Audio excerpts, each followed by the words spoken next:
Should be another fun season for Bama baseball. Well, you know, starting a program from scratch is a tough chore. But Dr. Brent Harden not only saw the implementation of the women's wheelchair basketball program in 2003 at the University of Alabama, he led them to their first of back-to-back national championships in 2009.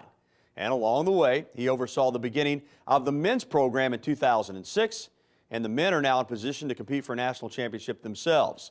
Last week, I sat down with Coach Harden, and we talked in depth about wheelchair basketball and the possibility of adding more sports for disabled athletes at UA. Here is tonight's Sports Sunday conversation.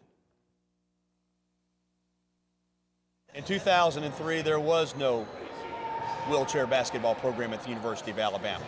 You and your wife, Margaret, came here with Dr. Witt's blessing to start the program. Just go back to the infancy and tell me how you got it going.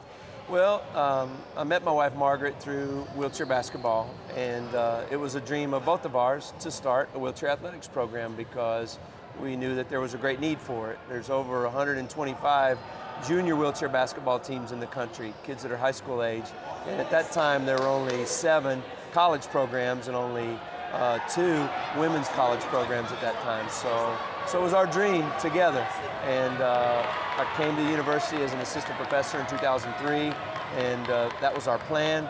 I don't think the university knew quite what we had in mind because I was hired as an assistant professor, but we've just been so fortunate because people have bought into the dream. They see the value of a wheelchair athletics program for the university in a lot of different ways. Dr. Witt has been our biggest proponent.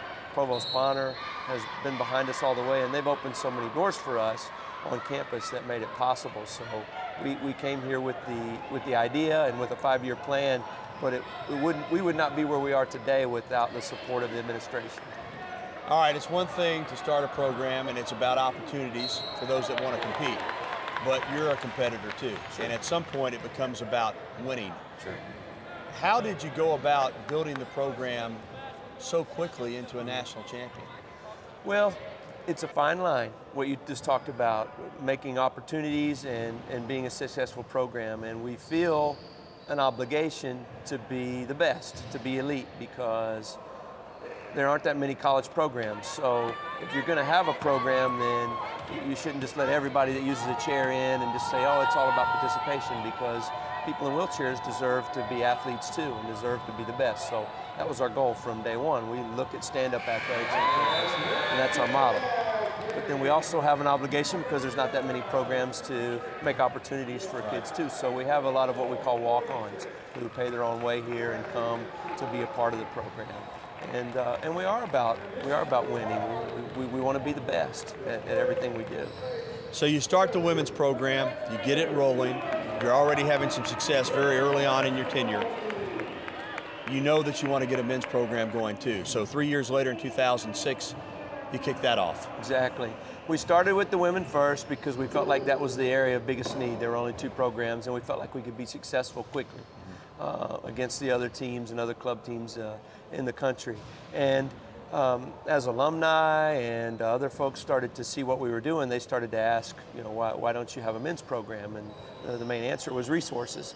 And we had some really influential alumni get interested in our program and step to the plate, and it made it possible for us to add the men's program in 2006, and I was able to hire Miles Thompson to be our head coach, and he's done a great job. Our guys went to their first Final Four last year, and as you saw tonight, they beat the University of Illinois, who are the defending national champs. So they're on their way. I was just going to mention that. Now you're a 2-time defending national champion. The men knocked off the defending national champion on the men's side, Illinois, both elite programs. I read the stats, though. You're still only one of 4 universities to have men's and women's teams, and one of only 10 college teams in the country. I know you want to continue to be successful at Alabama. At the same time, I know it's your mission to grow the sport nationally. And when a school like Alabama, a school like Illinois, a school like Texas gets these programs going, this is something that's really going to catch fire, don't you think? I think so. When I think about wheelchair athletics right now, to me, I think there are a lot of parallels with women's athletics, maybe in the early 70s, late 60s, and there were plenty of females that wanted to play college athletics at that time, but there weren't that many programs and there weren't that many opportunities. And it's the same right now. There are a lot of really fantastic athletes in wheelchairs that would like to be a part of a university athletics program. But until we have some legislation like Title IX that really changed everything for women in college athletics, we've still got some work to do, because there's a lot of people that want to, but their university budgets are tight and they're very hesitant to add new programs. The sport is still not recognized by the NCAA. That's a big hurdle for us. It's hard for me to believe that some other sports are recognized and you wouldn't recognize fine athletes like our wheelchair athletes here. But I think it's going to happen. Things have changed a lot in the last 5 years since I got involved in my dream is that it'll happen in my lifetime, that we'll have legislation that will require universities to have proportionate opportunities for athletes with disabilities in their programs. And when that happens, everything will change overnight. And we're excited here at WVUA to bring you wheelchair basketball on television. We'll have the Bama women taking on Illinois Wednesday night at 7 p.m. Both these telecasts will be tape delayed. And then the Bama men against the defending national champion Illinois. We'll show you that one Saturday night at 7. Wheelchair basketball on WVUA TV. Check it out. You will enjoy it.